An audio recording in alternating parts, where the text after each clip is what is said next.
எங்கள் அம்மா கையில் கொஞ்சம் காசு பார்த்தேன். நான் ஓடி போயிட்டு எங்கள் அம்மா கிட்ட எப்படிம்மா காசு வந்துச்சுன்னு கேட்டேன். உடனே எங்கள் அம்மா சொன்னாங்க, இல்லை நிலத்தை விற்றோம், கொஞ்சம் காசு இருக்கு கண்ணா, உனக்கு என்ன வேணும்னு சொல்லிட்டு கேளு, நான் வாங்கி தரேன்னு சொன்னாங்க. நான் இமீடியட்டாக சொன்னேன், இந்த கோல்டு டிசைன் கம்மல்னா எனக்கு ரொம்ப பிடிக்குங்க, எனக்கு ஒரே ஒரு கம்மல் வாங்கி கொடுமான்னு சொல்லிட்டு கேட்டேன். கடைக்கு போனோம், 2-3 டிசைன் பிடிச்சிருந்துச்சு.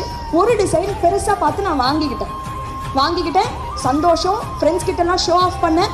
ஜாலியாக போச்சு ஒரு 3 மாதம். 3 மாதம் கழிச்சு எங்கள் அம்மா கிட்ட அதே பணம் இன்னும் கொஞ்சம் இருக்கிறத பார்த்தேன். அது பார்த்த உடனே ஓடி போயிட்டு நான் கேட்டேன், அம்மா இன்னும் காசு இருக்குல்ல, எனக்கு இன்னொரு கம்மல் வாங்கித்தான்னு சொல்லிட்டு கேட்டேன். எங்கள் அம்மா ஒரு நிமிஷம் ஒன்றும் பேசலை.